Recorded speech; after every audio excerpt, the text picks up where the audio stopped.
The merchant Zeno of Citium stood on a beach near the Piraeus, watching the last of the purple dye and the last of his fortune wash ashore in ruined bales.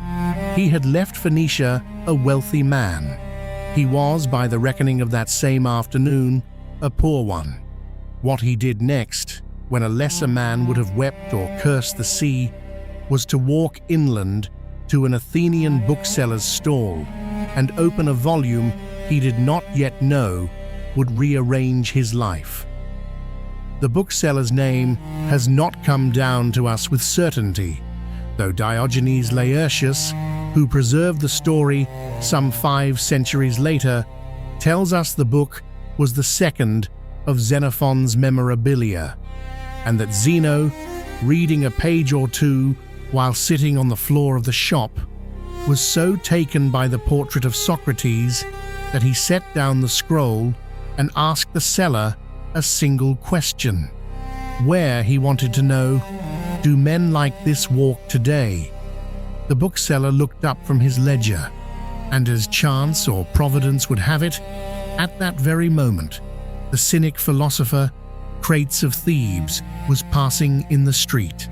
"Follow that man," the seller said, and Zeno followed. We are told by Diogenes and by the fragments others preserved that Zeno of Citium would in later years remark upon this shipwreck with a phrase that has passed into every subsequent history of the Stoic school. "I made a prosperous voyage," he said, "when I suffered shipwreck." Consider that sentence. Consider what sort of man says such a thing, and what sort of thinking must be required for the sentence to be not a piece of consolation offered to himself after the fact, not a rationalization dressed as wisdom, but a true report of the world as he had come to see it. This is the principle we will examine together in the hour that follows. The principle is this: that loss, correctly understood, is not the interruption of a life, but the opening of one. That philosophy, in its most serious form, does not begin in comfort. It begins where comfort ends. Let us name the principle plainly. The Stoics who came after Zeno, Chrysippus and Cleanthes, and later Epictetus and Marcus Aurelius and Seneca in their turn, would formalize it in various ways, but the seed of it is here on the Athenian shore. In the moment, a merchant looks at the wreckage of his cargo and does not yet know that he is no longer a merchant. The principle holds that the goods we ordinarily call goods, that is to say, wealth and reputation and health and even the affection of those we love, are not evils, but neither are they, strictly speaking, ours. They are, in the technical language the Stoics would later develop, preferred indifference. We may prefer to have them. It is not vicious to prefer to have them, but to build a self upon them is to build a self upon what the sea may take, what the fever may take, what the tyrant or the accident or the slow attrition of years may take. And when the sea does take them, as the sea took Zeno's purple dye, the man who has built himself upon them discovers that he was, in a strict sense, nothing, whereas the man who has built himself upon what is properly his own, upon his judgments, his assent, his moral choice, discovers that the sea has taken nothing at all. This is not a comfortable teaching, and I will not pretend that it is. It cuts against every instinct that a life of pleasant weather cultivates in us. It cuts against the reasonable and gentle assumption that if we have arranged our affairs well, if we have loaded our ships carefully, if we have chosen our port and our season, we should arrive safely and grow old among our own belongings. The Stoic does not deny that we may arrange our affairs well. The Stoic denies only that the arrangement is what we are, and this denial, made in advance of the storm, is what permits a man to stand on a beach with the last of his fortune in ruins around him and say calmly, without theatrics, that he has made a prosperous voyage.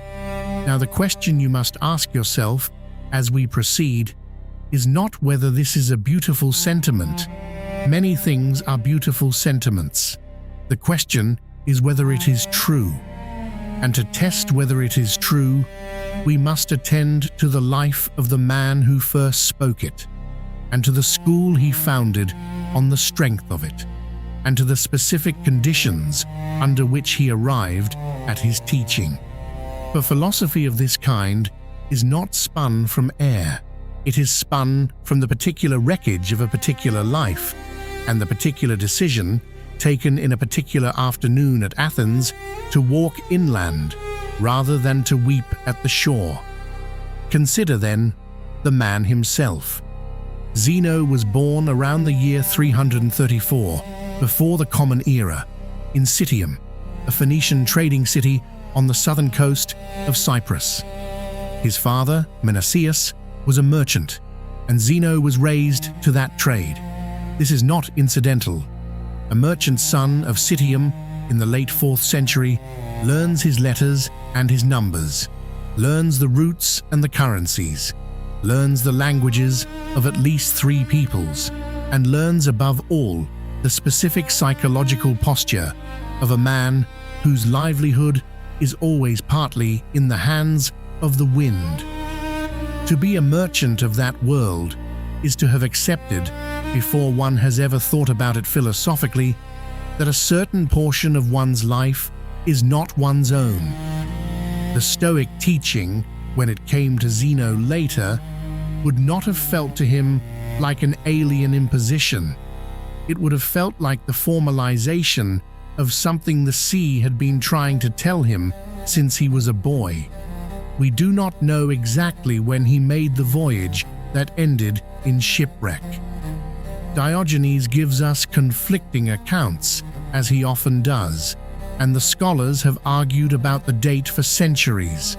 What we can say is that Zeno was probably in his 20s, perhaps his early 30s, carrying a cargo of Tyrian purple, the most expensive dye in the ancient Mediterranean, worth its weight many times over in silver. A ship carrying purple was, in effect, a floating bank.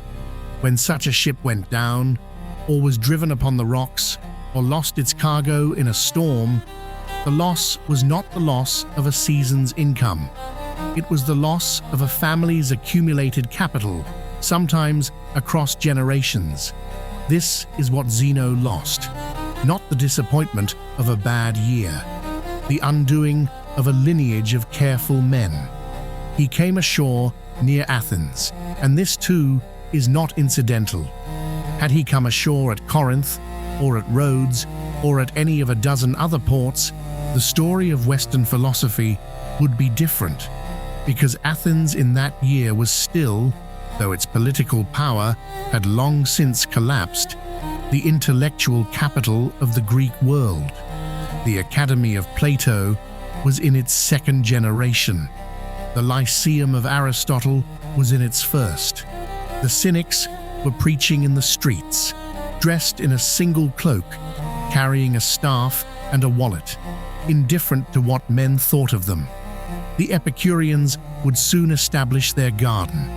Every serious question a thinking man could ask was being asked publicly in that city on any given afternoon. And Zeno, having lost the thing he had been until that morning, walked into a bookseller's stall and was given, by chance or by providence, the 2nd book of Xenophon. Now, the portrait of Socrates in the Memorabilia is not the Socrates of Plato. It is a plainer figure, less brilliant in dialectic, more concerned with daily conduct and the practical shape of a good life. It is Socrates as a working philosopher, as a man who has taken the questions of the schools and pressed them against the actual behavior of actual Athenians in an actual marketplace. And this is precisely the Socrates that that a shipwrecked merchant would recognize, not an abstruse thinker, a man asking in language a working man could follow how one should live. Zeno asked the bookseller where such men were to be found, and the bookseller pointed to Crates of Thebes, and Zeno followed. Crates was a cynic. He had inherited a considerable fortune and given it away, choosing instead to live in the manner of Diogenes, without a house, without property, without shame, on the streets of Athens. He was, by all accounts, a formidable teacher, and Zeno studied with him for some years, though we are told he found the cynic indifference to shame temperamentally difficult. There is a story, which may or may not be true, that Crates once ordered Zeno to carry a pot of lentil soup through the crowded Ceramicus, and that Zeno, embarrassed, tried to hide the pot beneath his cloak, whereupon Crates struck the pot with his staff and broke it, and Zeno, standing there covered in soup, ran away. It is a small story, and perhaps invented, but it tells us something about Zeno's character. He was not a natural cynic. He was too orderly, too Phoenician, too much the merchant's son. He needed a philosophy that kept the moral seriousness of the cynic school, but did not require him to make a public spectacle of his soup. He studied next with Stilpo of Megara, and with Xenocrates and Polemon at the Academy, and with the dialecticians Diodorus Cronus and Philo. He was in Athens, all told, for something like 20 years before he began to teach on his own account. And when he began to teach, he did not open a formal school. He simply began to walk and talk in the Stoa Poikila, the painted porch, a public colonnade on the north side of the Athenian Agora, decorated with murals of the Battle of Marathon and the sack of Troy. Anyone could stand there. Anyone could listen.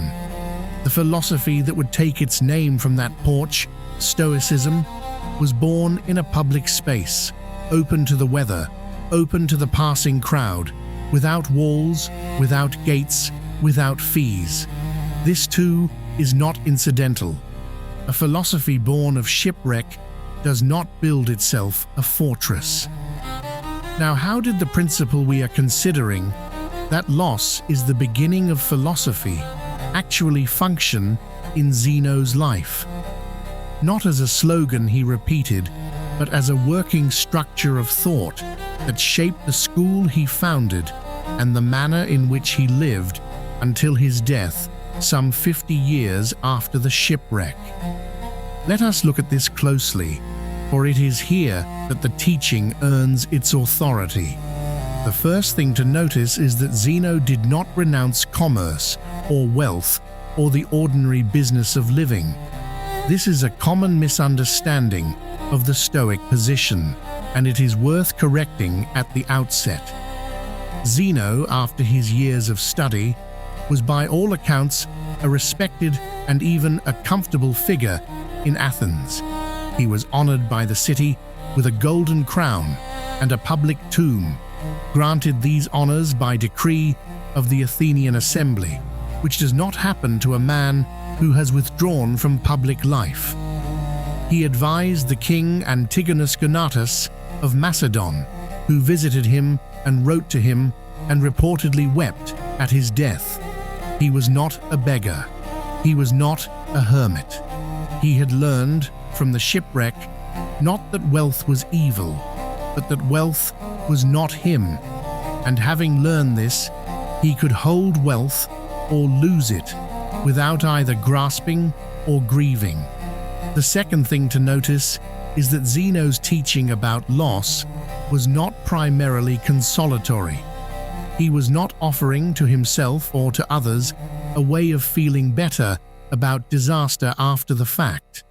He was offering a way of standing in relation to the world before disaster, so that when disaster came, and it would come, one did not need to be consoled.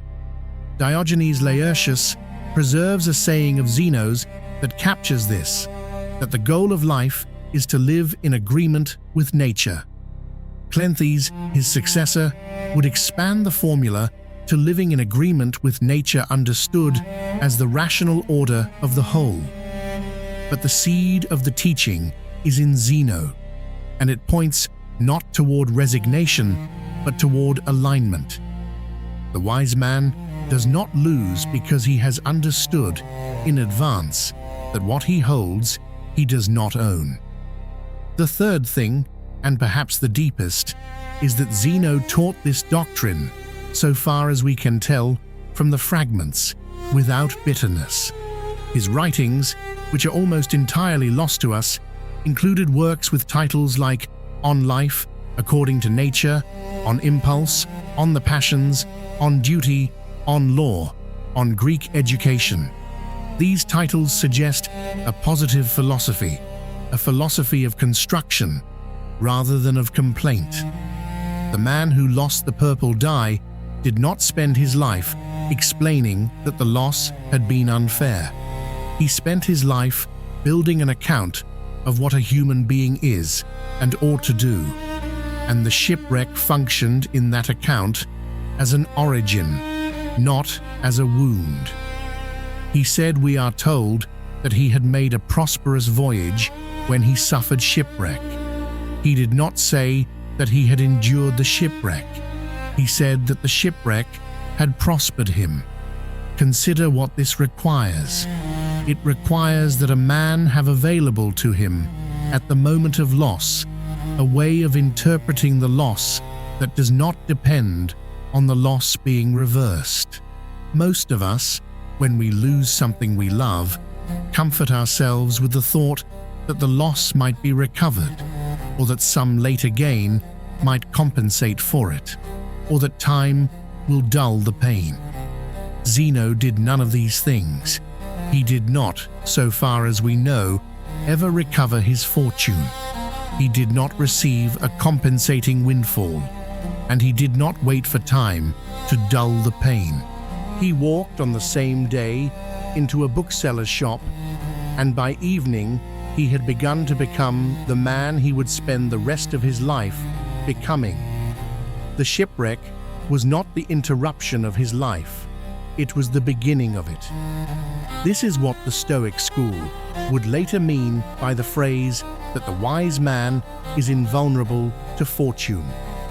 Not that fortune cannot touch him.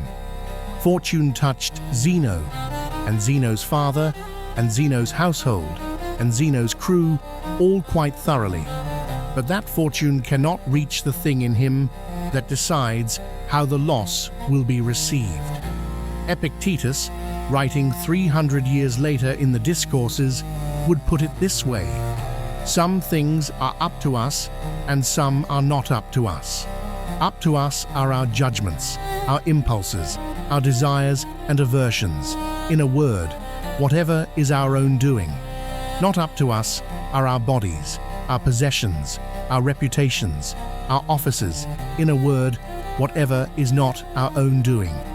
The distinction is the whole of practical philosophy, and it begins historically on the beach at the Piraeus, in the mind of a Phoenician merchant, looking at his ruined cargo and asking himself, for the first time in his life, what portion of what he had lost had actually been his.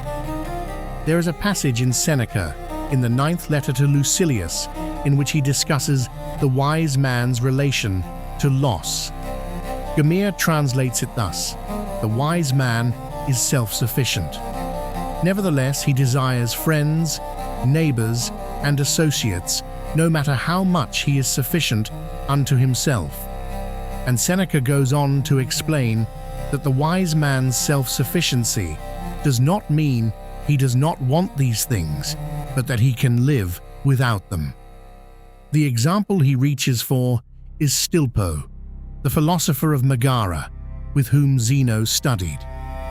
When Stilpo's city was captured, and his wife and children killed, and his house burned, Demetrius the conqueror asked him if he had lost anything.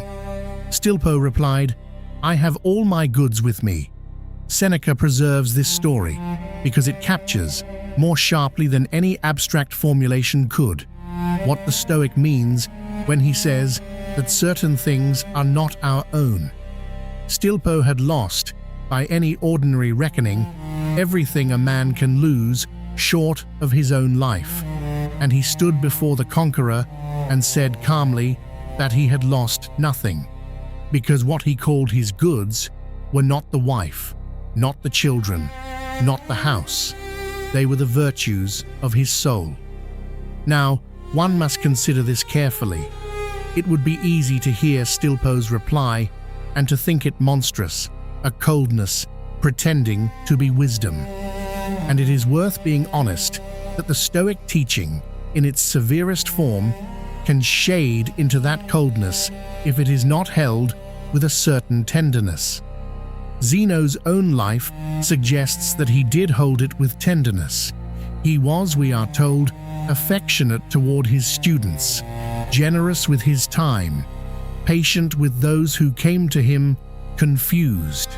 He did not preach that one should not love. He preached that one should love in the knowledge that what is loved is not one's own, and that when it is taken, the love was still worth having, and the taking does not undo the loving. This is not coldness. This is a very particular kind of clarity, and it is available, the Stoics insisted, to anyone willing to do the work. Let us now state, as plainly as we can, what the philosopher is actually teaching. He is not teaching that loss does not hurt. He is not teaching that we should be indifferent to those we love, or careless with the goods entrusted to us, or dismissive of the ordinary attachments that make a human life recognizably human. He is teaching something more precise and more demanding than any of these. He is teaching that there are two ways to hold what one has. One way is to hold it as though it were yours, as though your identity and your standing and your right to exist depended upon its continued possession. The other way is to hold it as though it were entrusted to you for a time, to be used well, to be enjoyed if enjoyment is proper, to be given up without protest when the time for giving up arrives. The first way of holding is the way most of us hold most of what we have, and it is the reason most losses feel to us like amputations rather than like transitions. The second way of holding is what the Stoic calls wisdom, and it is not a feeling one summons at the moment of loss. It is a discipline one practices every day in relation to everything one holds, so that when the moment of loss arrives, the discipline is already in place and the loss finds a man ready. This is why Zeno could say, on the day of the shipwreck, that he had made a prosperous voyage. It was not, in fact, because he had already, in his years as a merchant, been holding his cargo in the second way.